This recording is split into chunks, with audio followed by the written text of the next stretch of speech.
दयानंद। पिछले एकादशी को हम लोगों ने मणिपुर चक्र के भेदन की क्रिया सीखी। ये मणिपुर चक्र अग्नि प्रधान और रूप प्रधान चक्र है। आज हम भक्ति, प्रेम और आनंद प्रधान अनाहत चक्र के बारे में जानेंगे। अनाहत का अर्थ होता है जो कभी भी आहत होकर बिखरा नहीं हो, अर्थात जिसने कभी भी अपने स्वरूप का त्याग नहीं किया हो, जो सदा एक रस रहा हो। और ऐसा एकमात्र प्रणव है ओंकार। ओंकार के 10 खंड हैं। ओंकार का बिखराव जब होता है तो ये 10 खंड हमें अनुभव होते हैं ध्यान में, लेकिन ये 10 मिलकर जब ओंकार बनते हैं तब इसमें कोई बिखराव नहीं। इसी को अनाहत कहते हैं। इस चक्र को हृदय प्रधान कहा गया है। इसका केंद्र नीला है, 12 पंखुड़ियां हैं। इनमें क, ख, ग, घ, ङ, च, छ, ज, झ, य, ट, ठ ऐसा लिखा हुआ है। इस चक्र का आकार 2 त्रिभुजों से मिलकर बना है, अर्थात षटकोणीय।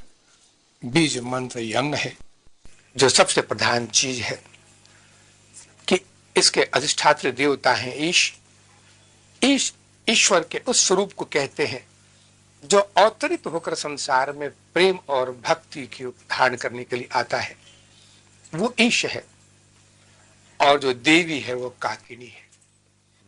काकिनी देवी प्रतीक है सौभाग्य की। तो इस चक्र को नारी प्रधान कहा गया है, सुहाग प्रधान कहा गया है। ये इसलिए कहा गया है कि कुंडलिनी जब अपने सारे चक्रों का अतिक्रमण करते हुए, सब पर विजय प्राप्त करते हुए मणिपुर से चलकर अनाहत में पहुंचती है, तब पिया की याद आती है, तब अपने प्रीतम की याद आती है, और तब बीती जिंदगी याद आती है। क्या किया मैंने? मैं अपने घर को भूल गई, मैं अपने प्रीतम को भूल गई, अपने स्वामी को भूल गई। तो यहां आकर एक विरह पैदा होता है। और स्वाभाविक है, हम सबके जीवन में भी यही देखने को मिलता है कि अपने प्रियतम से बिछुड़कर जब तक विस्मृति है तब तक तो ठीक है, लेकिन स्मृति जगते ही एक विरह पैदा होता है, और तब प्रेम प्रस्फुटित होता है, प्रेम उमड़ता है हृदय से। तो हृदय को ही प्रेम का केंद्र माना गया है। और काकिनी देवी प्रतीक है उस सुहाग की, उस सौभाग्य की, जो हर इच्छा को पूर्ति करती है। तो साधना प्रेमियों, इसका अर्थ इतना ही जान लें कि हम जब तक अपने स्वरूप से अलग हैं, जब तक अपने प्रीतम से अलग हैं, तब तक संसार में इच्छित वस्तु की कामना करके भी इच्छाएं पूरी नहीं होती हैं। इच्छा तत्काल पूरी होगी अगर अनाहत में प्रवेश हो जाए। अब सोचे जरा कि इच्छा कब पूरी होती है, इसको अच्छी तरह समझें। हम सभी इच्छा करते हैं, जब भी मंदिरों में जाते हैं, पूजन करते हैं, तो हाथ जोड़कर सिर्फ भगवान से, देवी से, मां से कुछ मांगते हैं, और ये स्वाभाविक चीजें हैं साधना प्रेमी। तो अब जरा इस चीज को सोचें कि क्या मांगने से वो चीज मिली हमें? और तब उत्तर अंत में सिर्फ यही मिलता है कि नहीं मिला। अनेक चीजें मांगी, नहीं मिला। हो सकता है कुछ एक मांग के अनुसार मिल गई हो, तो क्यों नहीं मिलता? इस क्यों का उत्तर ढूंढना होगा, क्योंकि यही एक ऐसा प्रश्न है जो नास्तिकता पैदा करता है जीवन में। मैंने ईश्वर से मांगा, सारी जिंदगी पूजा की मैंने, मेरा मंदिर है घर में, और मैंने मांगा तो ईश्वर ने नहीं दिया। तो इस क्यों का उत्तर ढूंढना होगा। तो प्रश्न है कि हम अपनी इच्छाओं को 2 तरह से प्रयोग करते हैं। 2 तरह की इच्छाएं होती है। अब पहली इच्छा होती है कि वो अपने ऊपर निर्भर होता है। इच्छा का पूर्ण होना अपने ऊपर निर्भर होता है। और दूसरी है कि उसका पूर्ति होना दूसरे पर निर्भर होता है। तो साधा प्रेमियों, अगर हमारी इच्छा दूसरे पर निर्भर करती है, दूसरे की इच्छा पर, दूसरे की कृपा पर, तो वो किन अवस्थाओं में होता है? और कब ऐसी अवस्था होगी कि हमारी इच्छा हमने मांगा और तत्काल पूरी हो जाए? इसका जानना जरूरी है, क्योंकि इसका संबंध अनाहत चक्र से सबसे ज्यादा है। क्योंकि अनाहत चक्र में एक ऐसा वृक्ष है जो हर इच्छा को पूरा करता है और उसका नाम है कल्प वृक्ष। तो कल्प वृक्ष का स्थान अनाहत चक्र है और उसकी देवी है काकिनी देवी। काकिनी शब्द बनता है कल्पतरु से, कल्प वृक्ष से। तो एक इच्छा हम ऐसा करते हैं जिसका पूर्ति होना दूसरे पर निर्भर करता है। अब दूसरे पर जब निर्भर करेगा तो इसकी जो परिस्थिति होगी उसका नाम है प्रारब्ध। क्योंकि हम इच्छा तो करते हैं, ईश्वर ने कहा है कि दो शर्तें होती हैं इच्छा पूर्ति की।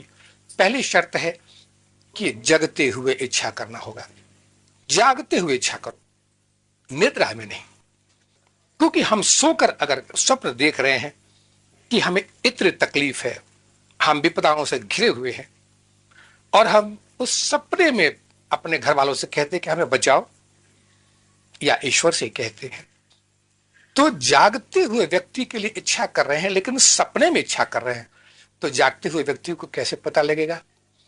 तो जागते हुए इच्छा करना होगा। बस बिस्तरे से उठकर अपने ध्यान में अपने स्वरूप में जगें और इच्छा करें, तत्काल इच्छा पूरी होगी। तो हम सोते हुए इच्छा करते हैं, और दूसरी चीज है उस इच्छा को ईश्वर को अर्पण नहीं करते। तो भगवान ने गीता में भी कहा है कि दो अवस्थाओं में इच्छा तत्काल पूरी होगी। जगते हुए इच्छा करो, तुम जग जाओ, तुम ये जान लो कि तुम कौन हो, तुम किसी पर आश्रित नहीं हो, तुम स्वयं सिद्धा हो। जो इच्छा करोगे निश्चित पूर्ति होगी उसकी। लेकिन इसके लिए जरूरी है कि जगना होगा। और दूसरी चीज है कि हमारी जो इच्छा है ईश्वर को अर्पित होनी चाहिए, यानी ईश्वर माध्यम होना चाहिए। और ईश्वर माध्यम तभी होगा जब हम अपने कल्याण के लिए, आत्म कल्याण के लिए इच्छा करेंगे। तो अब जरा सोचे इसको कि इच्छा पूर्ति नहीं हुई तो क्यों नहीं हुई, और इच्छा पूर्ति कब होगी? तत्काल इच्छा पूर्ति होगी। तो सोते हुए इच्छा हम करते हैं, तो ये निद्रा की अवस्था क्या होती है? निद्रा नाम है मूलाधार और स्वाधिष्ठान का। जैसे मैंने बताया कि निद्रा का नाम है तमस, और ये दो चक्र तमस है। पिछली एकादशी को व्याख्या हुई थी कि मूलाधार और स्वाधिष्ठान ये तामसी चक्र हैं, और तमस माने निद्रा। तमस कहते हैं कि उस वक्त अपना ज्ञान कुछ भी नहीं है, एक विस्मृति की अवस्था होती है जीवन की कि मैं कौन हूं, हम भूल चुके होते हैं। तो हम सो रहे हैं, दो अवस्थाओं में इच्छा पूर्ति नहीं होती है, यानी मूलाधार में और स्वाधिष्ठान में। क्योंकि ये परतंत्र अवस्था है, हम जगे हुए नहीं हैं। तो हम इच्छा तो करते हैं और इच्छाएं पूर्ति होती हैं प्रारब्ध के अधीन। हमारी इच्छा अधीन है प्रारब्ध के। तो अगर प्रारब्ध में है वो इच्छा पूर्ति तो पूर्ति हो जाती है, और नहीं तो इच्छा पूर्ति कभी नहीं होगी चाहता प्रेमियों। और तब अंदर में ईश्वर पर से विश्वास उड़ जाता है, नास्तिकता पैदा होती है। तो दो अवस्थाएं हैं, मूलाधार और स्वाधिष्ठान, ये तमस है। अब पहुंचे जरा मणिपुर में। तो मणिपुर में जैसे पिछली एकादशी को मैंने बताया कि ये अर्ध जागृत अवस्था है, यानी जो अर्ध जागृत है वो अर्ध सुप्तावस्था भी है, यानी इसमें हम आधे सोते हैं आधे जगे होते हैं। तो एक ऐसी अवस्था है जिसमें नींद भी आ रही है लेकिन हमारे अपने विवेक है, हम जगे हुए हैं। तो ये अवस्था कुछ तमस नीचे का है और कुछ सात्विकता ऊपर की है। तो इसमें इच्छाएं कभी पूर्ण होती हैं और कभी नहीं होती।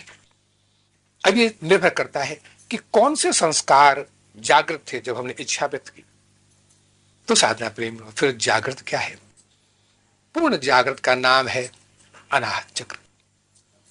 अनाहत चक्र को पूर्ण जागृत अवस्था कहा गया है।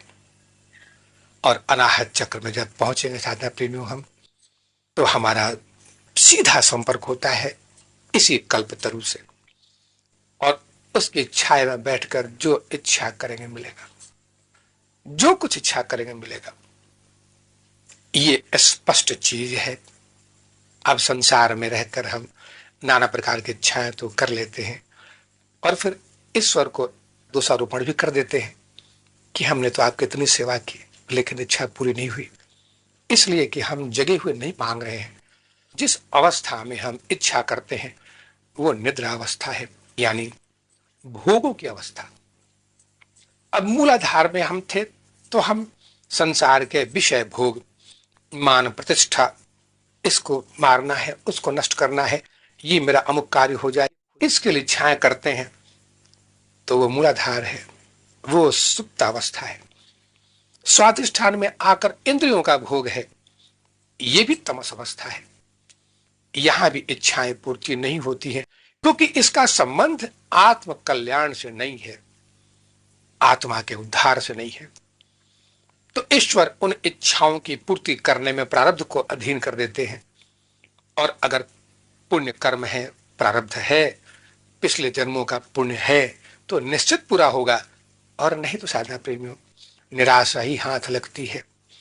तो उपाय सिर्फ इतना है कि इस कल्प वृक्ष में चले, उस कल्प वृक्ष में बैठकर इच्छा करें, क्योंकि अब हम जगे हुए हैं।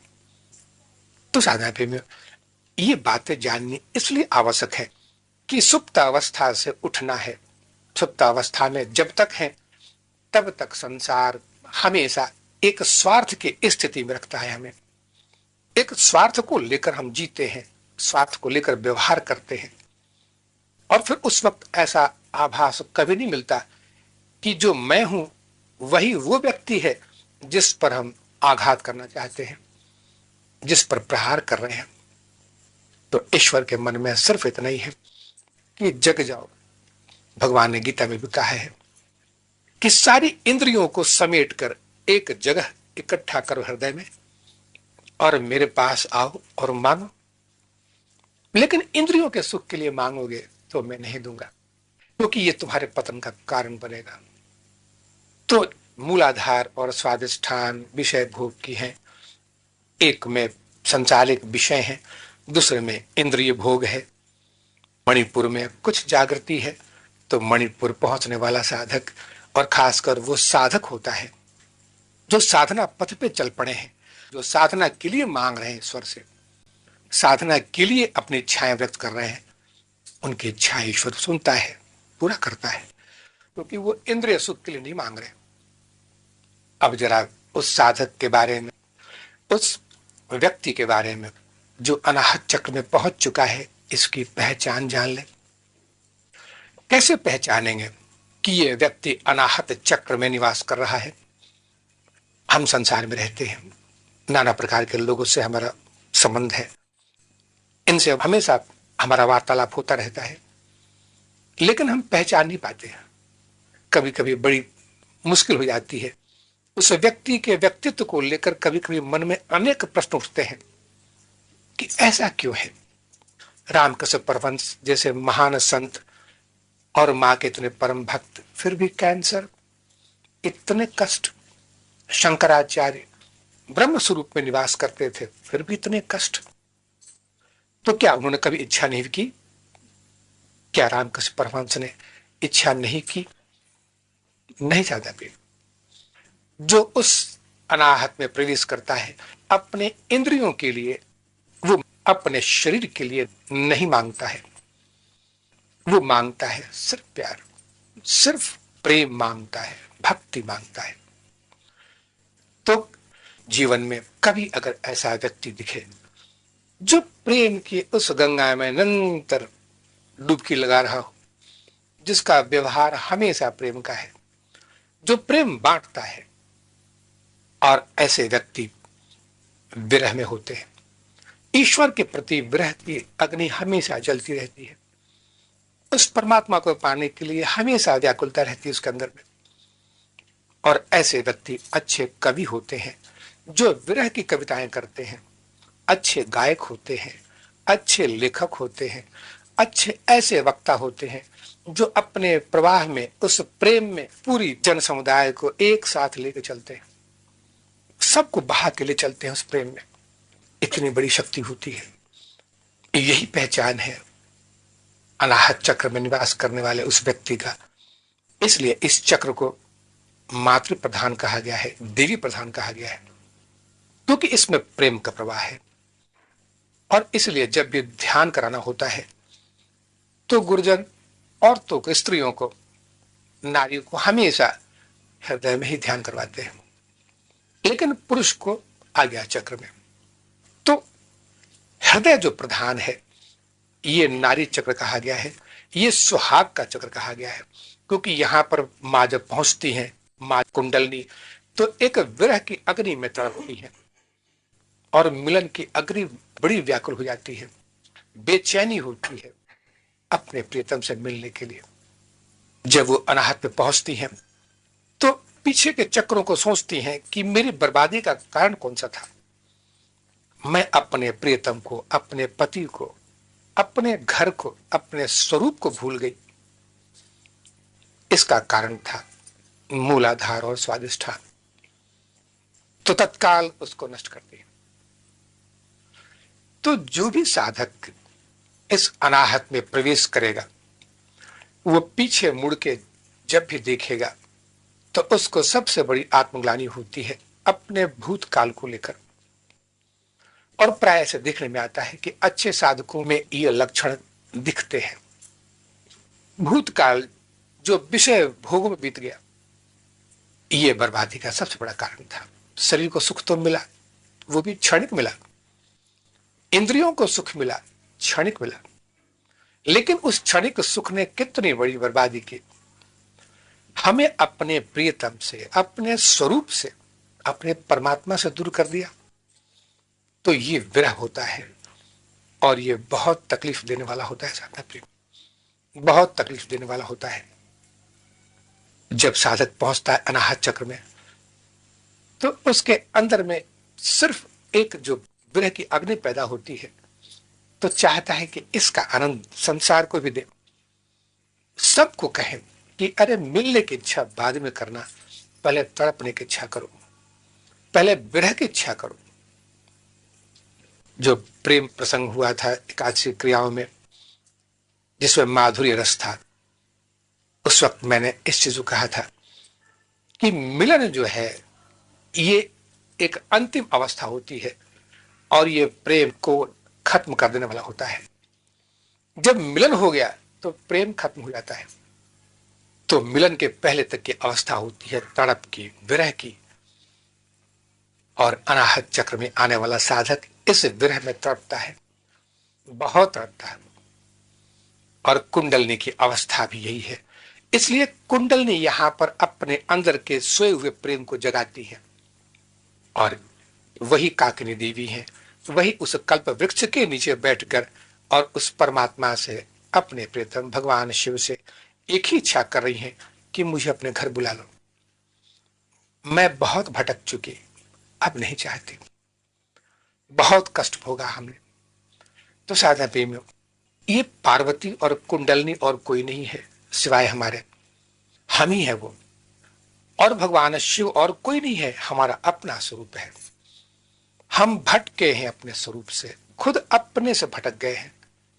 तो मिलन होता है, जैसे मैंने बताया कि दो त्रिभुजों का मिलन है अनाहत चक्र।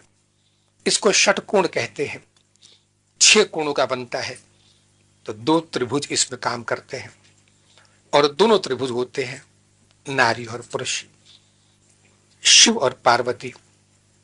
ये दोनों भटके हुए थे। तो भगवान शिव आज्ञा चक्र में बैठे हैं और जब कुंडलनी पहुंचती अनाहत में तो भगवान अपने प्रेम का परिचय करवाते हैं। छात्र प्रेम, एक बात तो अवश्य जाननी है कि हम गृहस्थी में रहते हैं, हमने विवाह भी किया है, पति पत्नी दोनों हैं, परिवार भी है, लेकिन क्या हम प्रेम के सच्चे स्वरूप को जान पाए? नहीं। क्योंकि अगर हमने प्रेम को शरीर के सुख के रूप में देखा है, शरीर की शांति, इंद्रियों की शांति को अगर हमने सुख माना है, प्रेम माना है, प्रेम की अभिव्यक्ति अगर इंद्रियों के सुख के लिए की है, तो वो हमेशा पतन का कारण बनता है। वो परिवार का सुख तो दे सकता है लेकिन ईश्वर से विमुख कर देता है। इसलिए बहुत कम ऐसे साधक होते हैं। और साधना का स्वरूप ये भी है कि इसी गृहस्थी में रहकर, परिवार में रहकर ईश्वरीय प्रेम का जो अनुभव हो और जो आनंद, जो प्रेम, उसको सबको बांटे, अपने परिवार को बांटे, अपने आत्मीय जनों को बांटने के बाद संसार को बांटे, क्योंकि ये प्रेम अमूल्य है और जितना बढ़ता है उतना बढ़ता ही है। बाकी संसारिक प्रेम तो लोग छिपाकर करते हैं, ईश्वरीय प्रेम छिपाकर करने की चीज नहीं होती है, ये बांटने की चीज है। और इसलिए भगवान स्वयं अवतरित होते हैं, भगवान स्वयं धराधाम पे आते हैं। ये अनाहत चक्र एक लीला भूमि है। और आपको बता दें कि अनाहत चक्र का जो दूसरा नाम है ये विष्णु ग्रंथ यही है, जहां पर जितने अवतार होते हैं वो यही होते हैं। निर्गुण निराकार ब्रह्म सगुण साकार में अपने आप को परिवर्तित करते हैं इसी चक्र में आकर। क्योंकि संसार में जो प्रेम की गंगा बह रही है, जो 5 रस बह रहे हैं, इसका अनुभव उनको अनाहत में होता है। और इसलिए प्रेम की अनुभूति सिर्फ हृदय में होती है।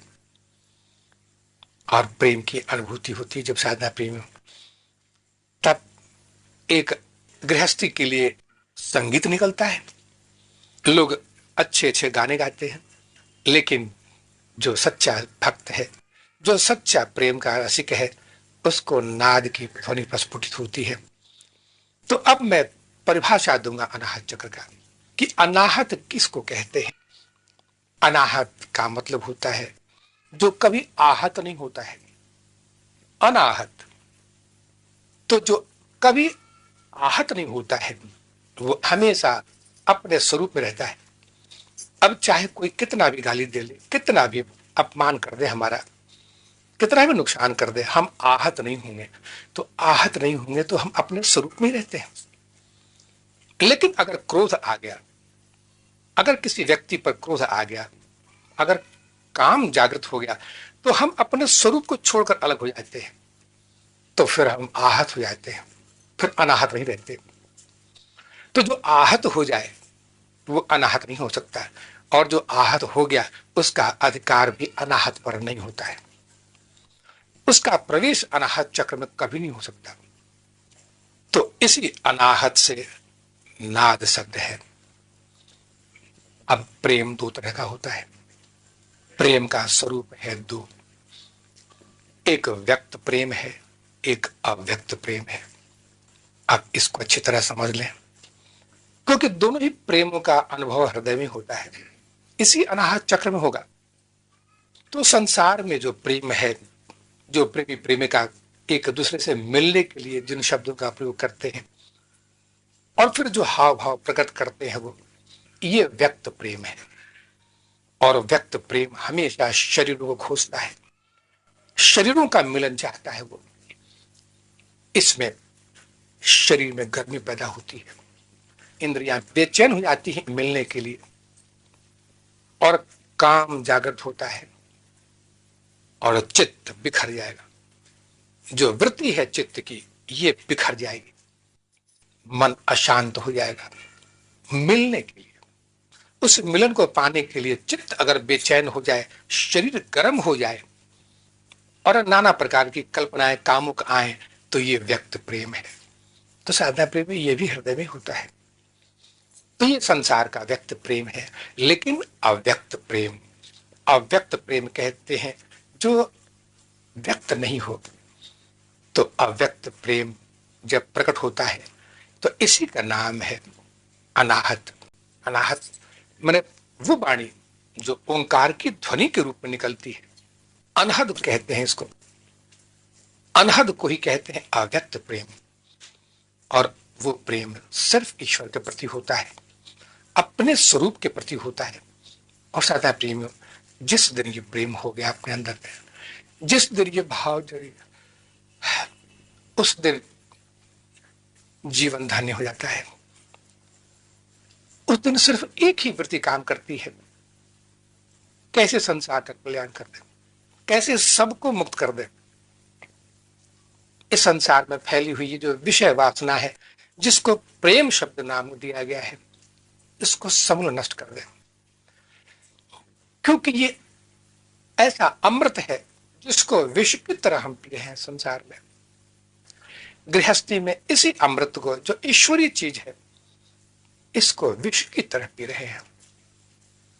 जिस दिन ये भाव जग गया, अनाहत चक्र में जिस दिन ये भाव जगता है अथपी में, उस दिन ईश्वर अपने स्वरूप को खोल देता है। उस दिन प्रकृति अपने स्वरूप को प्रत्यक्ष प्रकट कर देती है। इसलिए इस प्रकृति को यहाँ काकनी देवी के रूप में, फिर वही जगदम्बा, वही मां कहती है कि ये शुद्ध प्रेम है।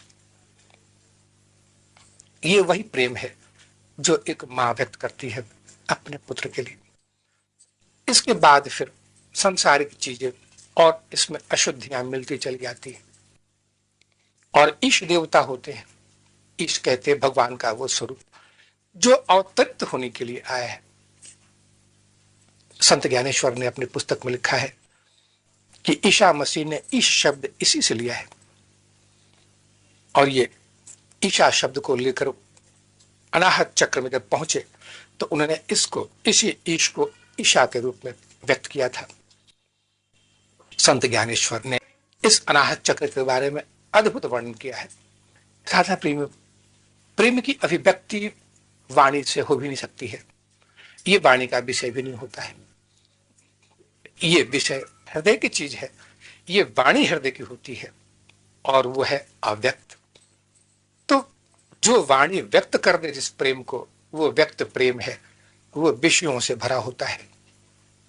तो अनाहत चक्र में जब हम प्रवेश करते हैं तो इसी का दर्शन होता है कि वास्तव में भक्ति क्या है, प्रेम क्या है, और प्रेम का स्वरूप क्या है। जब साधक को इस प्रेम की एक छोटी सी भी झलक मिल जाती है, तब संसार का सारा प्रेम जो अब तक मान कर रखा था, सबसे घृणा हो जाती है। मैंने कहा ना कि ईश्वर अपने स्वरूप को व्यक्त कर देता है यहां, और इसलिए दो त्रिभुज मिलकर एक हो जाते हैं, षटकोण है। क्योंकि ईश और काकिनी ये दोनों ही अपने स्वरूप को व्यक्त कर देती हैं, और यही पूर्ण जागरण है। तो अनाहत चक्र को पूर्ण जागरण कहा गया है, इसलिए कि यहां सारे भेद खुल जाते हैं, सब कुछ एक अद्भुत दिखता है। और तब साथ में अब कुंडलिनी ने तो क्रोध में आकर मूलाधार और स्वादिष्ठान को भस्म कर दिया, नष्ट कर दिया, लेकिन अनाहत में आकर जब उस प्रेम में देखती हैं, अपने प्रियतम के उस प्रेम को पाती हैं, तब उन्हें लगता है कि मूलाधार स्वादिष्ठान भी ईश्वरीय चीज ही था, सिर्फ इसको विषयों के कारण गंदगी से भर गई थी। अनाहत चक्र में बैठकर अगर मूलाधार का दर्शन किया जाए साधा प्रेमियों, तो वही ईश्वरीय जगत है। क्योंकि सारे भोग तो ईश्वर के लिए हैं, ईश्वर के निमित्त होते हैं। ये प्रकृति ईश्वर का भोग है, और हम वही ईश्वर के अंश हैं। हमारा स्वरूप वही ईश्वर है, और प्रकृति माया है। तो अगर मूलाधार में गंदगी है, तो ये इस गंदगी का ईश्वर से कोई संबंध नहीं है, ये जीव की अपनी देन है। अपनी दृष्टि होती है कि उसी ईश्वर को, ईश्वर की बनाई हुई सृष्टि को गंदे तरीके से भोग करता है। स्वादिष्ठान में आकर वही गंदे तरीकों से इंद्रियों का भोग करता है, जबकि ये सारी चीजें ईश्वरीय चीजें होती हैं। तो इसका ज्ञान होता है जब अनाहत में, तब जीव जग जाता है, तब यही उसकी अपनी जागृति है। और जागृति में बस कल्प वृक्ष के नीचे बैठकर एक ही कामना करता है कि प्रभु, ये मेरे जिस अवस्था में मैं अभी हूं, इसकी विस्मृति नहीं हो।